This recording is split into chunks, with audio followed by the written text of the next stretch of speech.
So let's discuss ways to deploy so that we can all get out of pornography.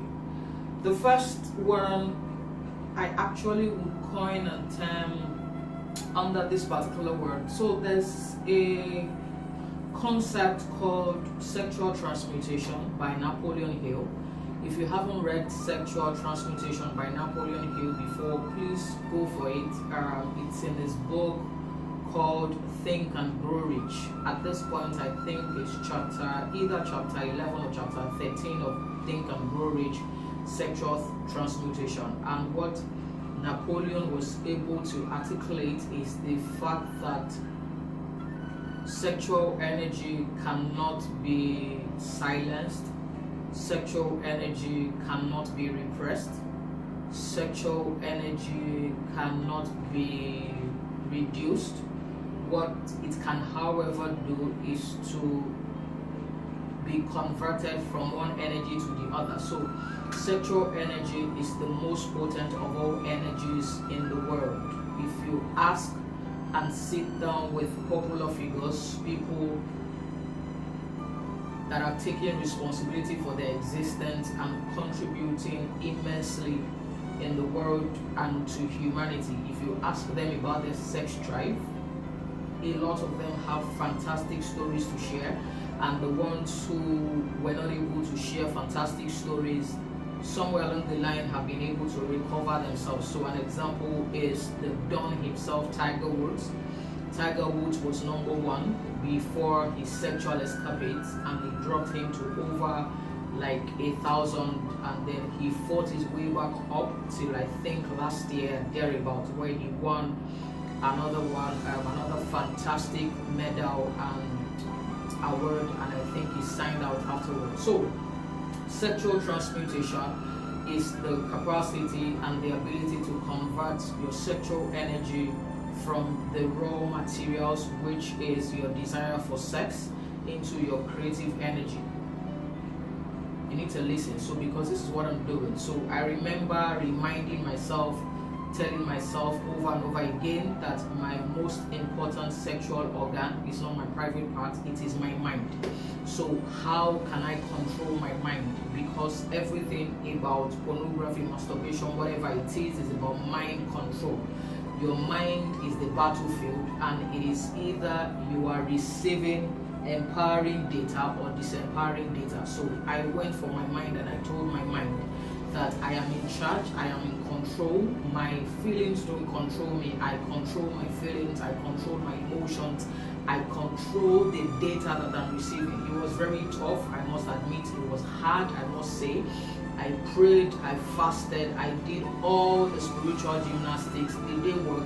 Yes, they worked, and I went back to it. I went back to it not because there's no life in the word, but because my mind was not at the same rhythm as the word of God. My mind was not, I was not guarding my mind with all diligence. I was not guarding my heart with all diligence. I was praying, I was doing all of those things, but then I was careless with the most important thing. I was careless with the key holder.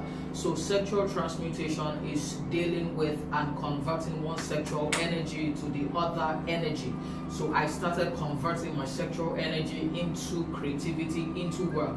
So what happens at this point is that any time that I think that this is what I plan to do, or anytime I think that, oh, okay, so I should be having sex now, whatever it is, the next thing I do is, where else can I convert this energy to? And I would enjoy, just like I would enjoy pleasure, just like I would enjoy the pornography. It was a lot of work, but trust me, it worked at the end of the day. And there are two branches of sexual transmutation. The first one is thought control. Thought control. So an example of thought control is considering triggers and avoiding them. So the question is, you and I know that we watch pornography, especially when people are not there. We watch it almost all alone. We watch it when we are with ourselves, when everybody has left. We watch it in the toilet, all those places that we hide in your bedrooms, and then you put your earphones on so that people will not hear whatever you are hearing and all of those things. So the thought control for me was deleting everything close to it. So the first thing I started doing was, number one, the first step I took was I had limited data on my phone. So I would, even though I can afford to buy large data or whatever it is in my country, I will just buy just a handful, so that I'll remind myself that if you go onto this porn site, you will finish your data and all of that. At the moment I thought about that, it worked to some extent. It was very useful. The next thing also I did was that I started looking at my triggers. So I brought out my frustration journal. I took notes of everything. So I'm careful of what I see, because I see that I relate with the world through my eyes. I'm a very visual person, and then I'm very auditory and kinesthetic. So what I hear, what I feel. So I relate with the world first of all through visual, through auditory, and through kinesthetic. So everything I need to see, I need to be careful. So the movies I watch, the songs I listen to, I ensure that they don't suggest something else, so that when I'm with myself, I don't mess up. And it also worked. Another thing that I did also was that I deleted and discarded every access to electronic porn. So whether on my phone, in fact, at a point I downloaded the anti-software, anti-porn, blah blah blah. That the moment he wants to show a porn site, it beeps and all of that. It was quite some work, but it was useful to me. And I kept reminding myself that what I cannot do in public, I shouldn't do in private. Because let me tell you something, there's something about pornography and there's something about addiction. Your core values should be able to help you get out of addiction. So I also looked at my core values. My core values will be authenticity, will be transparency, and honesty, will be integrity. So I asked myself, all the followers I have online, my family members, my friends, people who care about me, even if they're just 1, 2, 3, 4, will they be proud of what I'm doing? Will they be proud? And there was one day I had a frank conversation with God, because I'm a Christian, and I'm happy to say that I had a frank conversation with God. Even though I knew he wasn't happy about it, I was ready to tell him that, you know what, I'm giving reasons why I was malfunctioning. But by the time I was done, the only thing I left with was the emotion that I felt. And the emotion I felt was of guilt and of shame. And because I really like him, I really like God, I really do, I told myself that if this is how he feels, then I shouldn't continue to make him feel like that. I reminded myself that I had power to control whatever I was feeling. I had power over my mind. So at every point in time when I needed to malfunction, beyond the fact that I removed I took control and took note of my triggers, and also left every scenario that I knew could bother me.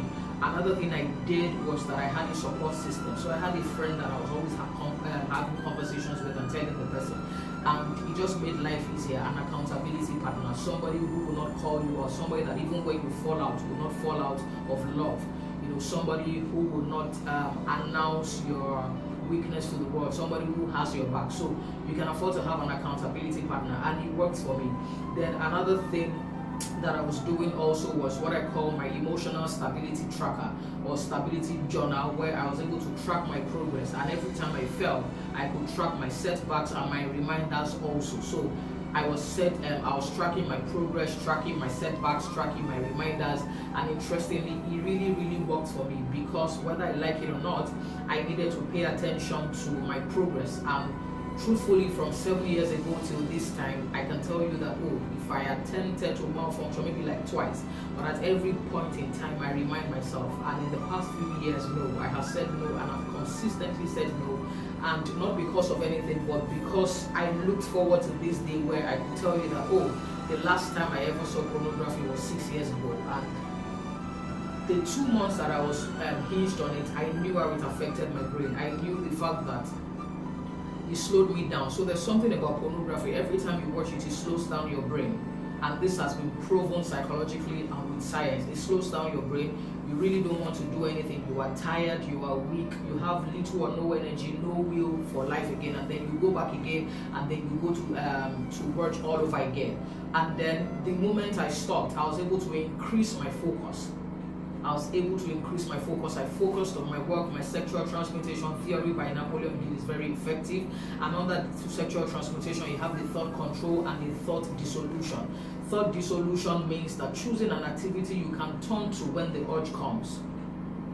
So choose an activity you can turn to. So for example, things I enjoy and things I turn to when the thought comes is I go to jog, I cycle, I swim. Sometimes I just take a stroll when I'm not interested in all of this aerobics. I just take a stroll. Sometimes I honestly just sleep. Sometimes I watch a movie on Netflix. Sometimes I just read a book. Sometimes I just call my accountability partner and rant. Actually, yeah, I do that also. So thought control and thought dissolution, very key. Where you choose an activity. Let me tell you something. You must choose an activity. You must replace a behavior with another behavior. You cannot just say you're going to stop watching porn and there's nothing else you will be doing.